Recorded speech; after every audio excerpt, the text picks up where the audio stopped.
আসসালামু আলাইকুম, কেমন আছেন সবাই? নিশ্চয়ই অনেক ভালো। আমি Abu Hanif, one in one technical BD থেকে আপনাদের সবাইকে জানাচ্ছি প্রাণঢালা শুভেচ্ছা এবং স্বাগতম।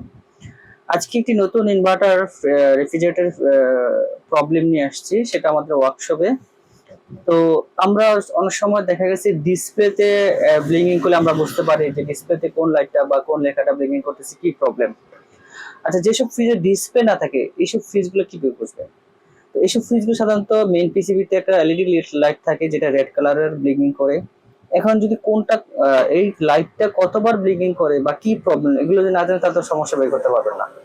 তো এমন একটি প্রবলেম আমরা আজকে নিয়ে আসছি, যে এটা নন ডিসপ্লে একটি রেফ্রিজারেটর কে সিরিজের টুইন কুলিং। তো টুইন কুলিং এ সাধারণত আপনি জানেন যে যেগুলোতে আপনার ডিসপ্লে না থাকে এগুলোর একটু বাড়ানো কমার জন্য দুইটা রোটারি সুইচ থাকে, একটা ডিপে থাকে, একটা নর্মালে থাকে। তো এই ফ্রিজটাতে নর্মালি কুলিং কম হচ্ছে, ডিপ ঠিক আছে। তো এটা আমরা গ্যাস প্রবলেম ছিল, এটা নর্মাল ইভাপোরেটর চেঞ্জ করেছি। তো তারপরও নর্মাল ঠান্ডা কম হচ্ছে, কেন কম হচ্ছে, কি প্রবলেম, সেটা নিয়ে আজকে আলোচনা করব। তো ভিডিওটি শুরু করার আগে যারা আমার চ্যানেলে নতুন রয়েছে তারা অবশ্যই চ্যানেলটি সাবস্ক্রাইব করে রাখবেন এবং তার সাথে বেল আইকনটি প্রেস করে রাখবেন যেন সবার আগে আপডেট ভিডিওগুলো পেয়ে যান। তো এটা হচ্ছে নন ডিসপ্লে একটি রেফ্রিজারেটর, দেখেন স্যামসাং, ও ডিসপ্লে নাই। তো এই ফ্রিজটাকে আপনারা দেখেন ডিপে প্রচুর পরিমাণে কুলিং, টুইন কুলিং প্লাস, এবং এটা হচ্ছে ডিপটাকে কন্ট্রোল করার জন্য, এটা একটা রোটারি সুইচ। এবং সবচেয়ে মজার বিষয় হলো এটা 5 in 1, যেটা হচ্ছে যে আপনি এটাকে ফ্রিজটাকে কনভার্ট করে রাখা যায় রোটারি সুইচের মাধ্যমে। আই মিন ডিপটাকে নর্মাল করা যায়, আবার এটাকে ডিপটা তো ডিপ করা যায়, সেটা হলো যে ফ্রিজ কনভার্ট করে যেখানে দেখেন সুইচ আছে এটাকে ব্যবহার করা যায়। তো এটা যেটা ডিসপ্লে যেটা জানি এটা রোটারি সুইচ দিয়ে ডিপটাকে অন করার জন্য। আর ঠান্ডা আলহামদুলিল্লাহ অনেক ভালো, দেখেন একদম তুষার বেরোচ্ছে, কোনো সমস্যা নেই ডিপে। তবে নর্মালি যেটা হচ্ছে নর্মালি একটু ঠান্ডা কম হচ্ছে, এবং এটা হচ্ছে যে নর্মালটাকে ইয়ে করার জন্য, কন্ট্রোল করার জন্য। এবং দেখুন যেসব ফ্রিজের ডিসপ্লে রয়েছে দেখবেন যে ভ্যাকেশন ডিসপ্লে থাকলে সিম্বল থাকে যেটা ফ্ল্যাগের মতো, কিন্তু যেটা নন ডিসপ্লে যেটা রোটারি সুইচ দিয়ে করা হয়েছে, এটা যদি ভ্যাকেশন করতে চান, নর্মালটাকে বন্ধ করতে চান, তাহলে এখানে দিলে এটা বন্ধ হয়ে যাবে। আর এটা হচ্ছে অ্যান্টিব্যাকটেরিয়া, সেটা আগে প্রিভিয়াস ভিডিওতে বলেছি, এটা নতুন কিছু না। তো প্রবলেম হচ্ছে নরমালি কেন ঠান্ডা কম হচ্ছে আপনি কিভাবে বুঝবেন? তো এটার জন্য আমি একটু ব্যাকে চলে যাচ্ছি। দেখেন এই যে এটা হলো ব্যাক সাইড, এবং দেখতে পাচ্ছেন যেটা ব্লিং অলরেডি শুরু হয়ে গেছে। তো আমরা জানি যে স্যামসাং এর দুইটা পিসিবি থাকে, একটা হলো ছোট, একটা হলো বড়। আমি একটু ক্লিয়ার করে দেখাচ্ছি আপনাদেরকে লাইট মেরে একদম। এই তো এটা হচ্ছে যে ইনভার্টার পার্ট, ইনভার্টার পিসিবি যেটা শুধু কম্প্রেসরকে স্টার্ট করার জন্য, এটা হলো মেইন পিসিবি। তো আমার যেহেতু ঠান্ডা ঠিক আছে, কম্প্রেসর চলতেছে, এটা নিয়ে কোনো ইস্যু না, এটা এখানে কোনো সাবজেক্ট না। মেইন আলোচনার বিষয় হলো যে এখানে এই যে আমার অলরেডি মেশিন বলে দিয়েছে। আসলে মজার বিষয় হলো ইনভার্টার কাজ করে যারা কাজ জানে, যারা এক্সপার্ট, খুবই মজা। এবং সবচেয়ে আরো মজার বিষয় হলো যে ইনভার্টার নিজেই বলে দেয় আমার সমস্যা কি, আমাকে এই ওষুধটা দাও, আমার ঠিক হয়ে যাবে। এটা সবচেয়ে মজার বিষয়। অন্যান্য ফ্রিজে আপনাকে কিন্তু চিন্তা ভাবনা করতে হয় যে কি প্রবলেম, কি চেঞ্জ করতে হবে, ডিফ্রস্ট হচ্ছে কিনা, হিটার ঠিক আছে কিনা। বাট আমার কাছে মনে হয় সবচেয়ে সহজ কাজ হচ্ছে ইনভার্টার ফ্রিজ বা ইনভার্টার এয়ার কন্ডিশন। হ্যাঁ, খুব ইজি, কারণ আমি যাওয়ার সাথে সাথে মেশিন বলে দিচ্ছে আমার এই প্রবলেম, আমাকে এটা চেঞ্জ করতে হবে। তো এইটা দেখেন কতবার ব্লিঙ্কিং করে বলেছি। আমি সরি, প্রথম থেকে একটু কাউন্ট করতে হবে, কারণ 1 2 3 4 5 6 7 8 9, 9 বার। 9 বার ব্লিঙ্কিং মানে হলো আর রোটারি সুইচ প্রবলেম, মানে এই মডেলে এই যদি 9 বার ব্লিঙ্কিং করে তাহলে আর রোটারি সুইচ প্রবলেম। এখন প্রশ্ন হলো রোটারি সুইচ সমস্যা হতে পারে বা পিসিবি তো সমস্যা হতে পারে, তো এখন সেটা আমাকে বুঝবো কি হবে? এটা খুব ইন্টারেস্টিং বিষয়, যেটা আমি আমি আগে বলেছি যে প্রিভিয়াস ভিডিওতে, আপনাকে একদম এক্সপার্ট, একদম একুরেট আনসার দিতে হবে যেন এটা চেঞ্জ করলে 100% হয়, তাহলে আপনি এক্সপার্ট ইঞ্জিনিয়ার, আদারওয়াইজ আপনি এক্সপার্ট না, আমার মতে এটা। তো এখন 9 বার ব্লিঙ্কিং করে এটা, তাহলে আমরা ধারণা করতেছি যেটা রোটারি সুইচ থেকে প্রবলেম অথবা পিসিবি থেকে প্রবলেম। তো বেশিরভাগই রোটারি সুইচ থেকে প্রবলেম হয়। আমি আজকে আপনাদের দেখাবো রোটারি সুইচ প্রবলেম না পিসিবি প্রবলেম কিভাবে বের করবেন।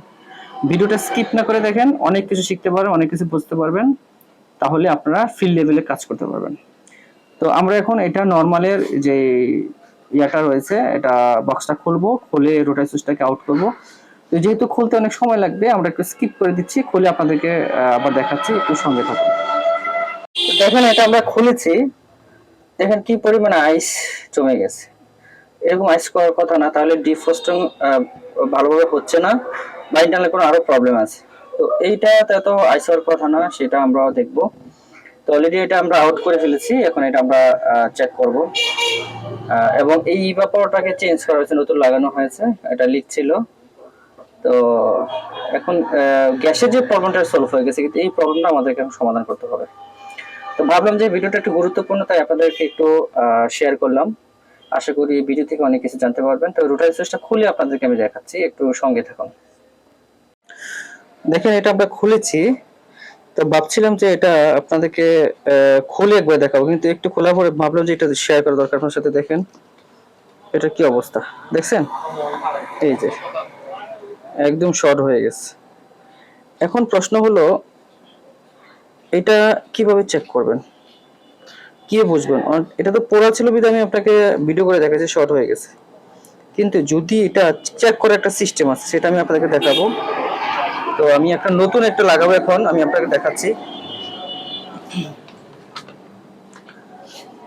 খুব ইজিলি আপনাকে দেখাবো। আর এটা হচ্ছে যে রুম টেম্পারেচার সেন্সরটা এখানে থাকে, সেটা হচ্ছে, আমি এখন এটা খুলে ফেলি। একদম এখানেও একদম দেখেন রাষ্ট্রীয়, সেটা ভালো করে পরিষ্কার করতে হবে। তো এটা মূলত 5 ভোল্টে অপারেট হয়, এটা 5 ভোল্ট, যেটা এটা ঠিক আছে, এটা চেক করেছি। এটা আপনাদের সাথে আমি শেয়ার করলাম না।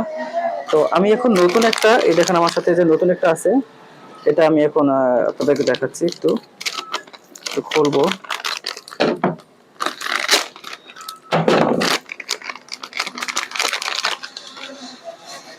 তো এই চেকিং প্রসেসটা যদি আপনারা ঠিকঠাক মতো জানেন, তাহলে কিন্তু কাজ করাটা খুব ইজি, একদম ইজি, মানে সবাই পারবেন ইনশাল্লাহ।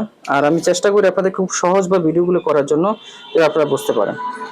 তো এটা সাধারণত প্রথমে ওমসে রাখবেন, মিটারটাকে ওমসে রাখার পর, এটা নতুন, এটা একদম সর্বনিম্ন যেটাতে পয়েন্টে রাখবেন।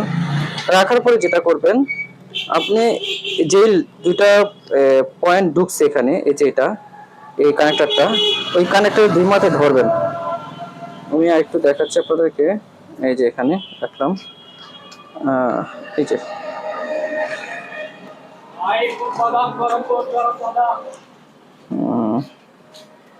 একটু রেকর্ড করে, এই যে এই ধরলাম, দেখেন 1.9।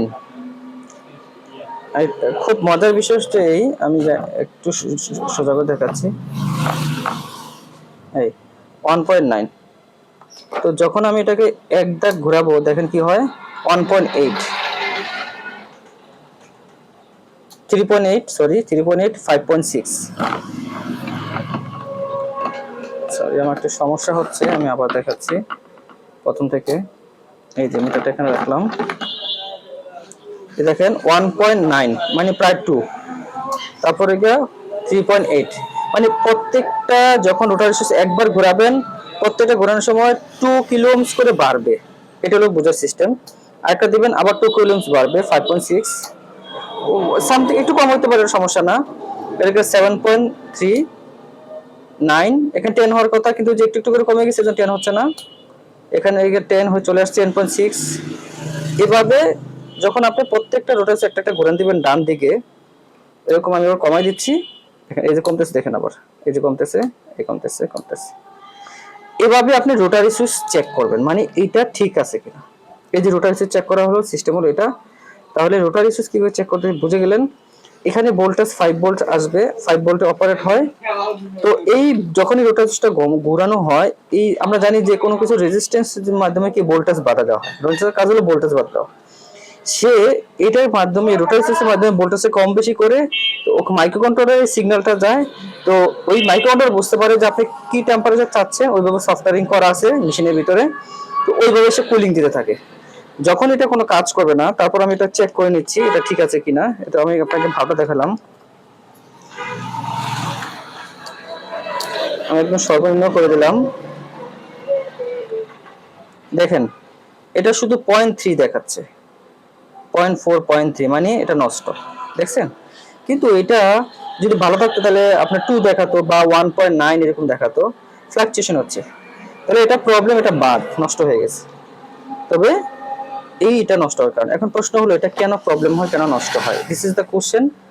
আর ভিডিওটা লম্বা হচ্ছে, আমি আপনাদেরকে বোঝানোর জন্য, সেটা বিভিন্ন কারণে হয়, হতে পারে সেটা হচ্ছে কারণ যেহেতু এখানে এটা ফোমিং করা আছে, এখানে যেহেতু কুলিং এর কুলিং পাস হয়, এখানে ঠান্ডা হয়, তো আস্তে আস্তে কি হয়, এটা রাশ জমে এটা নষ্ট করে ফেলে। তো আপনারা যারা কাজ করবেন এটাকে চেঞ্জ করে ফেলেন, এটা রাখবেন না।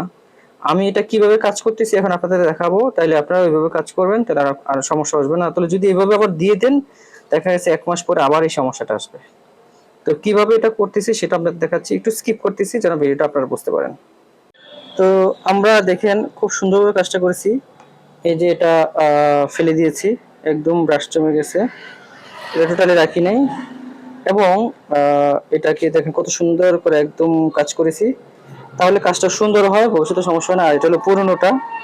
তো এখন আমরা একটা সেটিং করে চেক করব যে প্রবলেম আছে নি, আর কোনো সমস্যা আছে কিনা। তো ইনশাল্লাহ আশা করি আর কোনো সমস্যা থাকবে না, তারপর আমরা চেক করব। তো আমাদের সঙ্গে থাকুন। তো আমরা এটাকে লাইন দিয়েছি, দেখতে পাচ্ছেন। তো ইনভার্টার পিছনে একবার লাইট জ্বলা মানে এসএমপিএস পার্টটা ঠিক আছে কিনা বুঝতে পারা। তো দেখেন এটা ঠিকঠাক মতো চলে কিনা। তো যেহেতু লাইন দিয়েছি, এখন ব্লিঙ্কিং করতেছে না, আশা করি ইনশাল্লাহ ঠিক হয়ে গেছে, আর কোনো সমস্যা নেই। তারপর আমরা কিছুক্ষণ অপেক্ষা করি, কারণ যে কোনো জিনিস স্টার্ট করার কিছুক্ষণের অপেক্ষা করতে হয়, কারণ মাইক্রো কন্ট্রোলারে সে যখন সিগন্যালটা যায় তখনই সেই এররটা শো করবে, সেটা আমরা সবাই জানি। তো আশা করি আর এররটা আসবে না। অলরেডি লাইন দেওয়া হয়ে গেছে, আমি আপনাদেরকে একটু ভিতরে নিয়ে দেখাচ্ছি। এই যে নর্মাল লাইট জ্বলতেছে, এই দেখেন একদম সেটিং করে ফেলছি, যদিও এটা ফ্রিজটা এখনো ওয়াশ করা হয়নি, কাজ শেষে আমরা ওয়াশ করে দেব। এটা হচ্ছে ডিপ।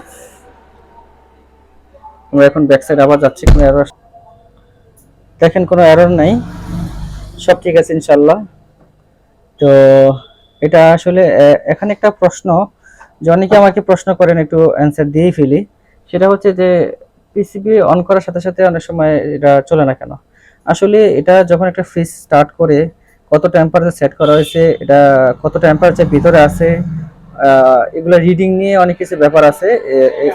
রিডিং নিয়ে সে মাইক্রোকন্ট্রোলার কমান্ড দিয়ে থাকে, এবং ওই অনুসারে ফ্রিজটা চলে, আমরা জানি। তো অনেক সময় সাথে সাথে স্টার্ট হয়ে যায়, অনেক সময় দেরি হয়। তো এটা সাথে সাথে স্টার্ট করার জন্য সেটা আমরা বিভিন্নভাবে স্টার্ট করার সময় করা যায়, সেটা হচ্ছে যে আমরা ডিসপ্লে পিসিবিতে সাথে সাথে স্টার্ট করতে পারি, অথবা সফটওয়্যারের মাধ্যমে, যেটা পিএলসি পোর্ট রয়েছে এখানে, জানেন আগে আমরা সফটওয়্যারে ভিডিও করেছিলাম, ওইটার মাধ্যমে আমরা সাথে সাথে স্টার্ট করতে পারি।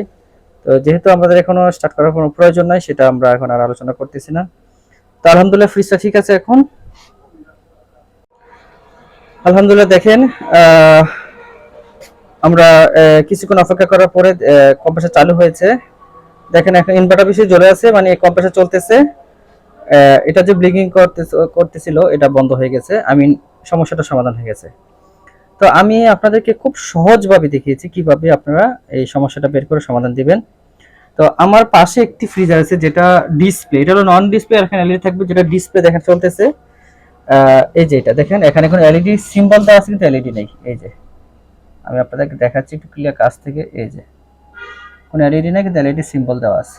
এটা হলো ডিসপ্লে ফ্রিজ। তো ডিসপ্লেতে মেন পিসিবিতে কোনো এরর আসবে না, কিন্তু ডিসপ্লেতে আসবে।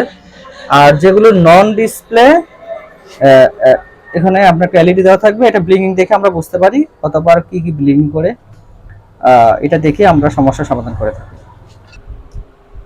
তো আমরা এতক্ষণ আপনাদেরকে দেখালাম যে একটি কে সিরিজের ইনভার্টার স্যামসাং ফ্রিজের যদি 9 বার ব্লিঙ্কিং করে মেন পিসিবিতে, তাহলে কি সমস্যা হয়, কিভাবে প্রত্যেকটা জিনিস চেক করে নিখুঁতভাবে একটি ডিসিশনে আসবেন। আপনি ডিসিশন আপনাকে একটি দিতে হবে, যে এইটাই প্রবলেম।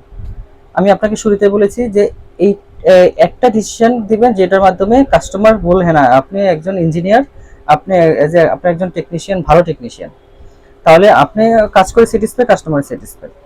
তো আমরা শুরু থেকে শেষ অবধি চেষ্টা করেছি একটি ভালো ভিডিও আপনাদের উপহার দেওয়ার জন্য।